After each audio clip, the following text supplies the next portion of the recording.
உறவுகளுக்கு வணக்கம். இன்றைக்கி நம்ம கிச்சனில் பயன்படுத்துகிற ஒரு பொருள், அதை பற்றி தான் ஒரு விழிப்புணர்வு டிப்ஸு தான் இந்த வீடியோ. இது ஒரு சிம்பிளான டிப்ஸாக இருந்தாலும் நம்ம உடல் ஆரோக்கியத்துக்கும் நமக்கு கிச்சனில் பயன்படுத்துகிற அந்த பொருளுடைய உபயோகத்துக்கும் ரொம்ப ரொம்ப ஒரு முக்கியமான ஒரு விஷயம். அதனால் இதை கண்டிப்பாக நம்ம தெரிஞ்சுக்கணும். அந்த விஷயத்தை நீங்கள் இந்த வீடியோவை எந்த அளவுக்கு பார்க்குறீங்கன்றது உங்களுக்கு இது லாஸ்ட்டில் புரியும் நான் சொல்லும் பொழுது. நம்ம ஃபஸ்ட்டு தூங்கி எழுந்திரிச்சதுமே நம்மளுடைய காலை வேலைகளை முடிச்சுட்டு கிச்சனுக்கு வந்ததுமே நம்ம போடுறது ஒரு காஃபியோ மூலிகை டீயோ அல்லது சுடுநீரோ பால் சூடு பண்ணுறதோ இந்த மாதிரி விஷயங்கள் தான் ஃபஸ்ட்டு எடுத்ததுமே கிச்சனில் செய்வோம். இதுக்கு நம்ம பயன்படுத்துகிற அந்த பொருள் ரொம்ப முக்கியமானது. நம்ம எவ்வளவு தான் கஷ்டப்பட்டு ஆர்கானிக் முறையில் டெரஸ் கார்டன்லேயோ தோட்டங்கள்லேயோ மூலிகைகளை எந்த கெமிக்கலும் இல்லாமல் பயிர் வச்சு அதை கொண்டு மூலிகை டீயோ அப்படி இல்லாட்டி கறந்த பால், அதாவது பேக்கெட் பால் வாங்கினா கெமிக்கல் எதனா கலந்துருக்குமோன்ற பயத்தில் பால் கறக்கிற இடத்துலையே போய் ஆரோக்கியமாக ஆர்கானிக் முறையில் உணவுகள் கொடுத்து வீடுகளில் வளர்க்குற மாட்டுப்பாலை போய் நம்ம நேரடியாக வாங்கி அதை காய்ச்சி காஃபி போட்டாலும் நம்ம பயன்படுத்துகிற ஒரு பொருளால் அது எல்லாமே வேஸ்ட் ஆகிடும்.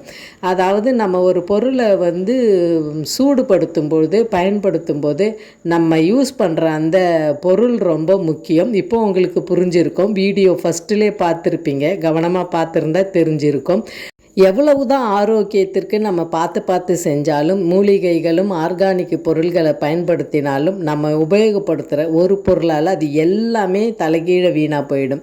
அது என்னன்னு இப்போ உங்களுக்கு தெரிஞ்சிருக்கும். நம்ம சூடாக வடிகட்டுற இந்த பொருள் தான். முக்கியமாக அதை நம்ம ஸ்டீலில் பயன்படுத்தணும். அது காஃபியாக இருந்தாலும் மூலிகை டீயாக இருந்தாலும் இல்லை ஒரு சுட தண்ணியாக இருந்தாலும் பாலாக இருந்தாலும் அதை வடிகட்டும் பொழுது நீங்கள் கண்டிப்பாக பிளாஸ்டிக்கை பயன்படுத்தாதீங்க. அந்த சிம்பிளாக சொல்லணுன்னா எல்லாருக்கும் புரிகிற மாதிரி அதில் நிறைய கெமிக்கல் ரியாக்ஷன் நடக்கும். அதனால் நிறைய உடல் உபாதைகள் வர சான்ஸ் இருக்குது. அதே மாதிரி நம்ம பயன்படுத்துகிற பொருள் ஒரு ஸ்டீலாக இருக்கலாம், அப்படி இல்லாட்டி மண் பாத்திரங்களாக இருக்கலாம். ஆனால் முடிந்த வரைக்கும் சூடான பொருட்களை பிளாஸ்டிக்கில் பயன்படுத்தாதீங்க. அதை அவாய்ட் பண்ணுறது ரொம்ப ரொம்ப ரொம்ப முக்கியம் நமக்கு. அதனால் ஸ்டீலே பயன்படுத்துறது ரொம்ப நல்லதாகவும் ஆரோக்கியமாகவும் இருக்கும். சூடு பண்ணுற இந்த பொருட்களை நம்ம குடிக்கும் போதுமே ஒரு ஸ்டீல் பாத்திரமாக பயன்படுத்தலாம். கப்பு வகைகள் இருக்கும்போது அழகாக இருக்குன்றதுக்காக பிளாஸ்டிக்கை பயன்படுத்த வேண்டாம்.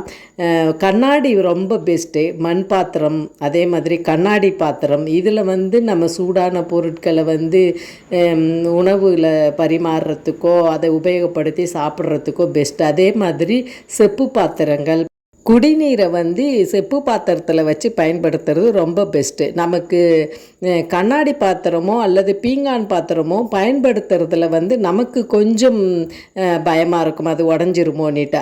இதை நம்ம ஆரோக்கியத்தை கருதி கொஞ்சம் நம்ம செய்கிற வேலையை கொஞ்சம் கவனமாக அந்த பொருட்களை கையாண்டால் போதும். நமக்கு ஒரு நாள் ஆரம்பிக்கும் போதே ஆரோக்கியமும் சேர்ந்து ஆரம்பிக்கும். இந்த மாதிரி ட்ரை பண்ணுங்கள். கிச்சனில் இந்த மாதிரி பொருட்களை உபயோகப்படுத்துங்க. அது அழகாக மட்டும் இல்லாமல் ரொம்ப ஆரோக்கியமாகவும் இருக்கும் நமக்கு. நம்ம இந்த மாதிரி ட்ரை பண்ணலாம். நன்றி, வணக்கம். உங்கள் ஹேமலதா அசோக்குமார்.